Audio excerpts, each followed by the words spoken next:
forget that most of design is really technical, nitty-gritty grunt work. 90% of the day is just making sure the math works out, that furniture fits, that your lighting specifications are in order, the very unglamorous things. And that's where having a community actually really helps. I've really come to rely on my friends and colleagues to look over something, to help me prepare better presentations, and I learned from them how I could improve and do things more easily, for instance. So you're really spending a lot of time doing that, and there's a lot less sort of ego and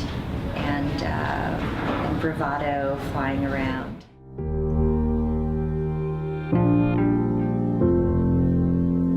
I think it's so much harder being a designer today than when I first started out. I really do think it's because the internet, social media makes design seem so quick and easy. Most people don't know how much work goes behind making that beautiful picture. The architecture has to be perfect, the finishes have to be perfect, the furniture selections have to be perfect, and on and on. So I think because it's so easy to consume these images and to shop online sites, people imagine that interior design should be very accessible and easy and quick and not very expensive. I think we're sort of moving away from, it's sort of like what happened to fashion, moving away from couture into ready-to-wear, and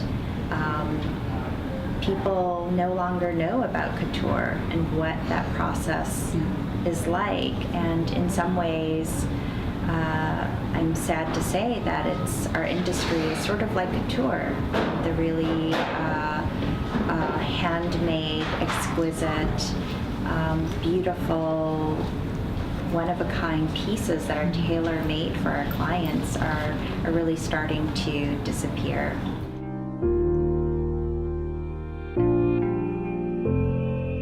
I really feel that our industry was one of the last industries to embrace technology and is still resistant.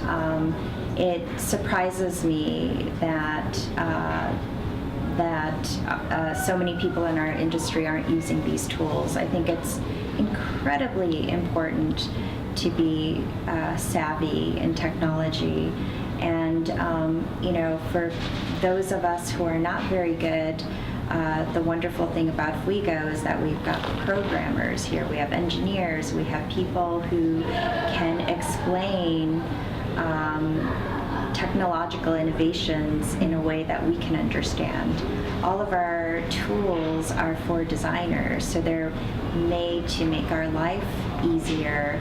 And this experience has really taught me how I could use and bend technological innovation to really help me and help innovate my business. I think designers still have a love-hate relationship with social media and social media platforms. There's a part of high-end design that really looks down on it, that you're selling yourself short. I think it's really important to be in the conversation and to never be afraid of what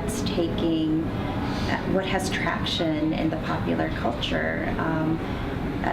Because that exists, it's not necessarily in competition with us. There's a way for us to utilize these innovative tools to promote ourselves and to do well and to engage with the world.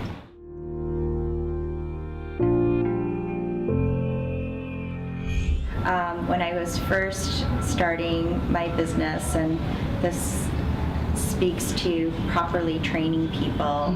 I had a junior designer whom I assumed knew how to read specs. I told her to get some architectural lighting. I told her what our maximum was for the housing, and she looked only at the dimension for the trims and not the housing. So the fixtures arrived, and our ceiling height couldn't accommodate these fixtures, and that was a very expensive $20,000 mistake. Oh no! What was the cleanup of that error like? They're all in my parents' house.